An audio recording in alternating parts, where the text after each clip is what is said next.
Donc il s'effondre dans sa chambre d'hôtel après une semaine où il a travaillé comme un taré, et il sait que le lendemain il se relève à genre à 6 h du matin et il rebelote. Et là il a l'illumination.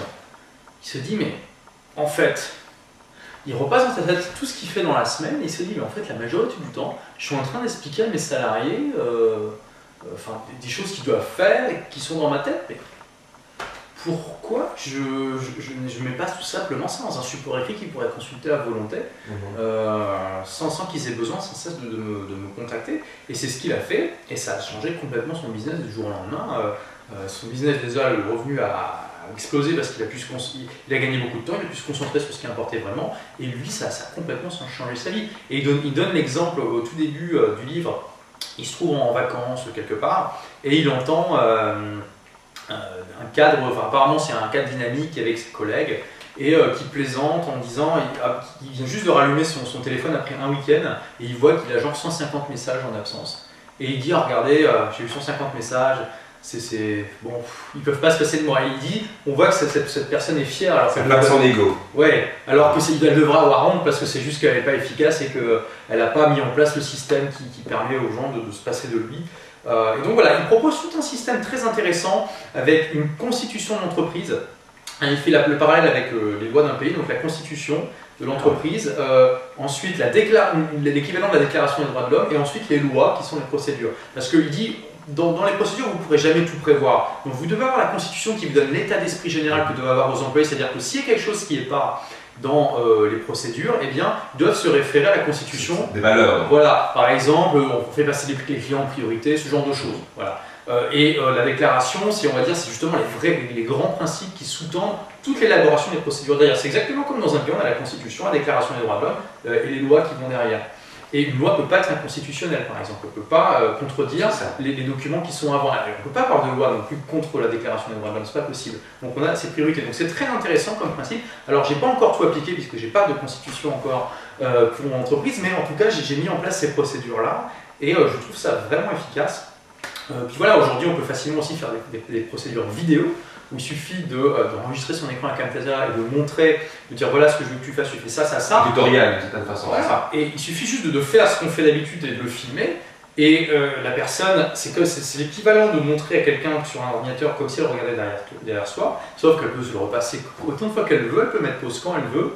C'est vraiment super. Donc c'est ce que je veux dire. C'est un peu comme si l'entrepreneur allait franchiser son concept.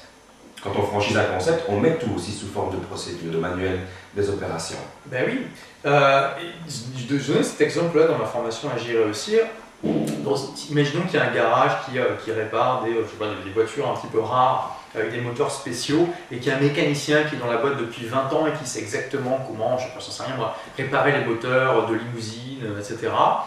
Et que voilà, ça représente, je sais pas moi, un tiers ou 50% du chiffre d'affaires de l'entreprise et que tout le savoir est concentré dans le cerveau de cet homme. S'il vient, je ne sais pas, s'il y a un accident, s'il décide de démissionner, il peut lui arriver n'importe quoi. Et le problème, c'est que d'autres mécaniciens seront sans doute capables de réparer les moteurs de limousine, ça leur prendra beaucoup plus de temps, ils vont peut-être faire des erreurs, etc.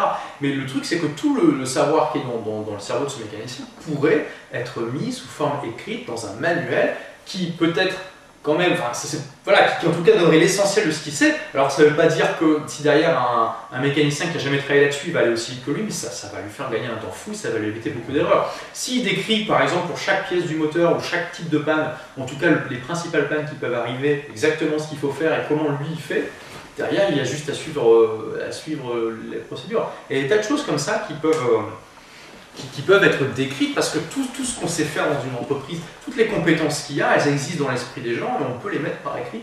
Il suffit de décrire comment faire. En tout cas, pour le savoir-faire, puisque tu dis bien décrire comment faire, et quid du savoir-être. Oui, mais là, c'est pas la même chose, effectivement. Ouais.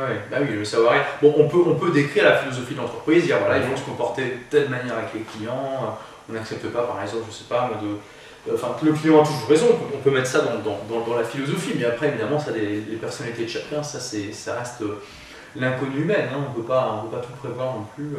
Et pour préserver un bon climat de motivation, est-ce que c'est jouable avec ces procédures ou est-ce que tu as recours à d'autres techniques? Alors, les procédures en elles-mêmes ne sont pas forcément motivantes. Mais en tout cas, elles sont rassurantes pour les prestataires. C'est un cadre. Oui, parce qu'ils ont qu'à suivre, c'est simple. S'il y a un souci, ben, on peut améliorer la procédure. Eux-mêmes peuvent proposer des améliorations dans le process. Enfin, par exemple, est-ce que c'est motivant de bosser à McDo en soi? Pas forcément. Non, mais Et pourtant, c'est très structuré. Enfin, mais c'est ce que dit Seth Godin aussi. Hein.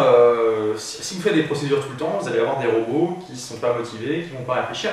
Il a pas tort. Mais je pense ces procédures-là cette manière de fonctionner est utile pour certains types de tâches et pour d'autres, effectivement, il faut mieux des gens créatifs, ce genre de choses. Très bien, tu as déjà balayé pas mal d'aspects du leadership. Toi qui as lu beaucoup de livres et qui en lis encore beaucoup, si tu devais donner un conseil aux internautes, quel livre leur conseillerais-tu pour pouvoir augmenter leur leadership? Alors en quoi aussi? Parce que le leadership c'est extrêmement vaste. Le livre, déjà, Tribu de Seth Godin, ça me paraît être la base. Okay.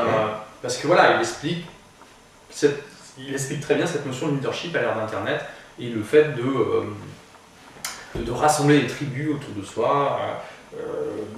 Que ce soit un mouvement on va dire caritatif, quelque chose pour faire changer une politique ou juste autour de passion, hein, je sais rien, de tennis, de golf, etc. On a tous besoin de leaders, on a tous besoin de faire partie d'au moins une tribu. On est câblé pour, hein, donc voilà, ça c'est vraiment le livre de base. Alors le problème des livres de Seth Godin, c'est à la fois un défaut et une qualité, ça dépend comment on le prend, mais c'est un petit peu des livres à assembler soi-même.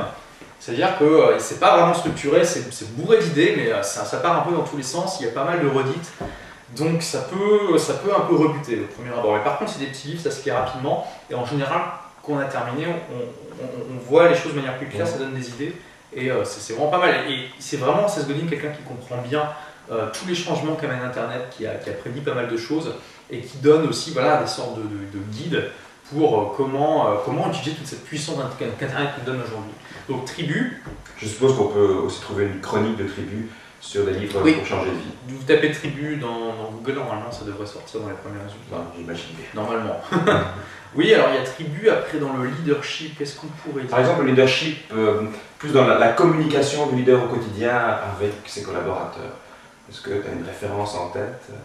Alors, non, j'ai pas vraiment de référence là-dessus, puisque finalement je fais plus vraiment de management aujourd'hui. J'ai plus d'employés, j'ai que des prestataires. Que des indépendants. Ouais, que des indépendants. Il y avait un livre très intéressant que j'avais utilisé à l'époque de ma première entreprise où j'avais des employés pour recruter. Donc pas pour manager, pour recruter, quel était le titre déjà? 45 méthodes pour recruter avec discernement, quelque chose comme ça. Je pourrais retrouver le titre. Et excellent livre écrit par un Américain, mais avec tout un tas de techniques pour bien filtrer et qualifier les candidats avant de faire le choix définitif. Parce qu'il faut savoir que le recrutement dans une entreprise, c'est vraiment quelque chose de très délicat. Et une erreur de recrutement, c'est l'une des erreurs qui coûte le plus cher dans une boîte. Déjà le salaire que vous payez pour rien, le coût d'opportunité, le temps que vous passez à former la personne, l'énergie, la motivation que vous perdez quand vous voyez que c'est pas la personne qui convient, etc. Ça peut coûter très cher. D'après l'auteur qui était Pierre Mornel, si je me rappelle bien, eh bien ça coûte en moyenne $100 000 un mauvais recrutement. Un mauvais recrutement. En moyenne. Moi je dis souvent que ça coûte beaucoup plus cher de mal recruter que de ne pas recruter du tout, et qu'il vaut mieux ne pas recruter que de recruter le meilleur des mauvais. Et ça c'est pas facile pour beaucoup d'entrepreneurs qui créent leur petite boîte et qui à un moment ou un autre doivent embaucher. Déjà c'est pas facile de recruter et derrière c'est pas facile de manager. Moi j'ai connu ça, mon premier recrutement, j'ai pas réussi à motiver la personne, mon deuxième était calamiteux puisque la personne a fait une erreur grave qui aurait pu coûter un procès à mon entreprise, heureusement que les gens étaient sympas. Donc ça s'est fait au fur et à mesure. Mais aujourd'hui je préfère enlever tout simplement la notion d'employé de l'équation et travailler avec des prestataires, je trouve ça plus souple et en général les prestataires sont plus motivés. J'imagine que tu les recrutes aussi d'une certaine manière. Alors si on veut. Oui, puisqu'il y a un processus de sélection des prestataires. Voilà. Est-ce que tu utilises l'une de ces 45 méthodes? Ah non, j'utilise plus. Enfin, si quelque part. C'est vrai que j'en ai intégré quelques-unes, mais tout simplement le fait de donner un petit travail, par exemple, pour tester. Oui, ça me paraît évident. Je veux dire, il faut savoir de quoi est capable le prestataire, travailler. Voilà, puis au début, puis on commence doucement. On donne un petit peu de travail, on donne un petit peu plus, on voit comment ça se passe, plus tout se passe bien, on enchaîne sur le reste. Voilà. Eh bien, je te remercie beaucoup. On va d'ailleurs nous aussi enchaîner sur le reste, puisqu'on a encore 2 vidéos à destination des internautes qui suivent Acteurs de votre vie. Je te remercie infiniment, vraiment. Merci beaucoup. Mais de rien. Ce fut très éclairant, comme d'habitude d'ailleurs, quand je suis en ta présence, ou que je te lis, ou que je te regarde en vidéo. Merci. Merci Olivier, à bientôt pour une prochaine vidéo d'Acteurs de votre vie. Au revoir.